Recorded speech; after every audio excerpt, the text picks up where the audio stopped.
Okay, quick mini reading. I pulled the Nine of Cups. So I'm going to do this for earth signs, okay?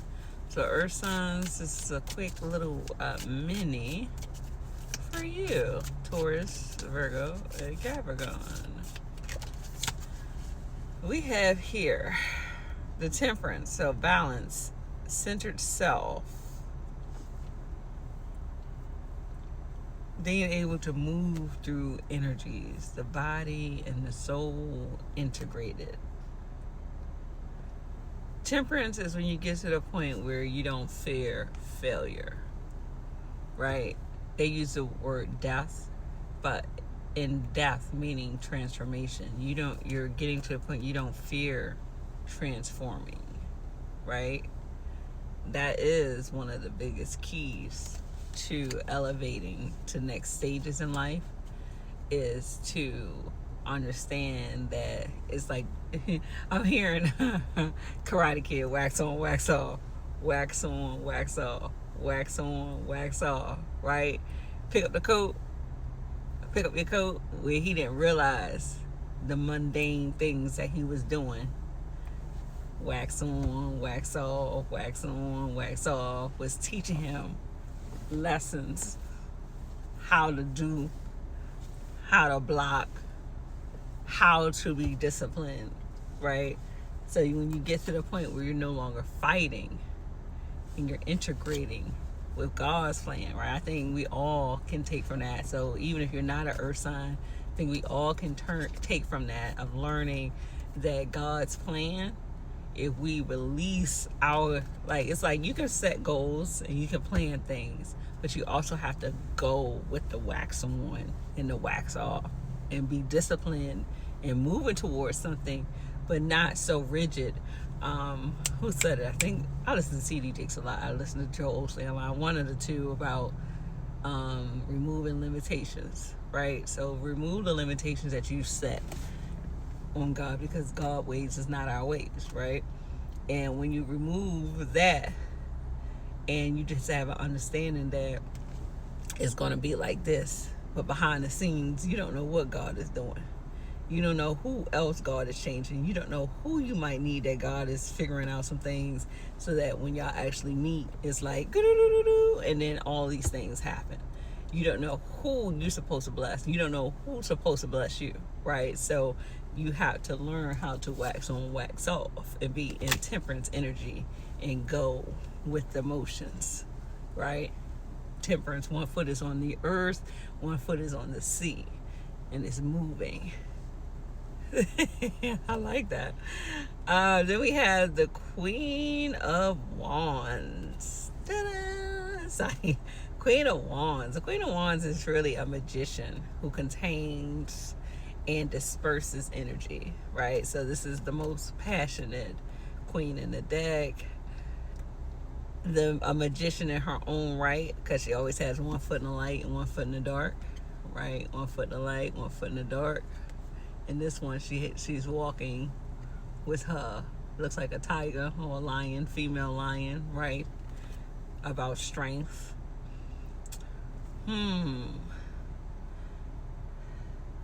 Have all the tools necessary to actually accomplish something, as long as you maintain the wax on, wax off, temperance, maintain balance, as the Queen of Wands does, by having one foot in the light, one foot in the dark, that you're always moving towards.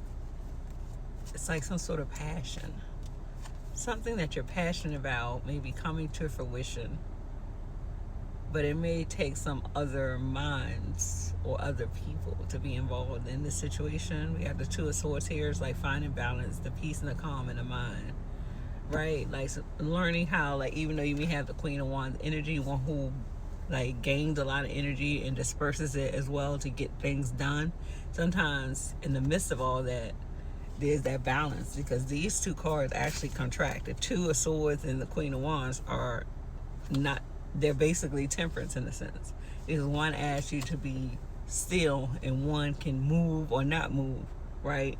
And sometimes not moving is actually moving too, depending on the scenario. If you know, you know. Then we have the Six of Wands.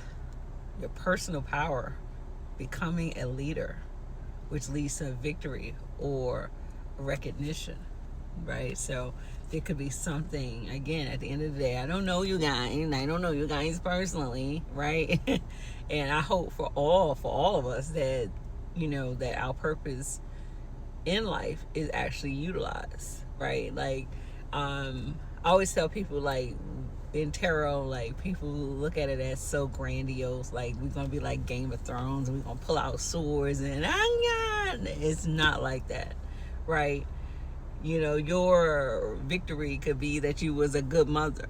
You get what I'm saying? And I liken that to like listening to what's his name, Ray Lewis, and he talks about his mother, right? And that's his champion of giving her last, even if those was food stamps, to make sure that he got XYZ so he could become XYZ and all the trials and tribulations that he had to go through, right? So, your recognition or your victory, it doesn't always mean that you're the Pope or you're the president or you're the lead of this group. You could just be the lead at a school function. You know what I'm saying? Like, you could get the job, and the job doesn't mean that you're the CEO, right? You could be someone who assists, right? So let's not minimize what becoming a leader means, right? A leader could have no title at all. There are a bunch of leaders with titles who lead nothing. Without their staff, they're nothing. You understand what I'm saying? Without that one guy that nobody really knows, they're nothing. You get what I'm saying? Without that woman, they're nothing. Like, a leader doesn't always be like, right. A leader can be back in the back, right? And just because you may not be recognized in front of everyone does not minimize your role. So always take that in consideration. And sometimes, to be honest with you, being out of the way can actually be a blessing. You get what I'm saying? Then we have the Knight of Wands. Energy to delight. Finding like freedom, to be light, like clowning, like relaxed spirit. And saying with all the work, don't forget to have a little fun. And girls just wanna have fun. Oh, girls just wanna have fun. Y'all remind me, in my mind, all kinds of bells and whistles coming out. And if you guys, it's a party, it's a party, it's a party, it's a party, it's a party, it's a party. Like, it ain't even gotta be that serious. You know what I'm saying? It could just be you and the homeboy, y'all sitting in the car, y'all smoking whatever you're smoking. You at a fucking cigar lounge, like, you chilling, you celebrating, you having your cocktail, your cognac, you're like, whatever it is, your whiskey, you know what I'm saying? Like, it's okay. It's okay to chill, to have a good time, and then get back to work. 10 of Wands. And the reason for that is so that you don't have what we call burnout. That's the 10 of Wands. Energy in extreme, right? And on the other side of that, it could be a tremendous creative explosion. Because sometimes if you actually let go, meaning like, like, I like to write. So when you get writer's block, sometimes you actually have to do something as different, right? And then all of a sudden, boom, this explosion of ideas will come back.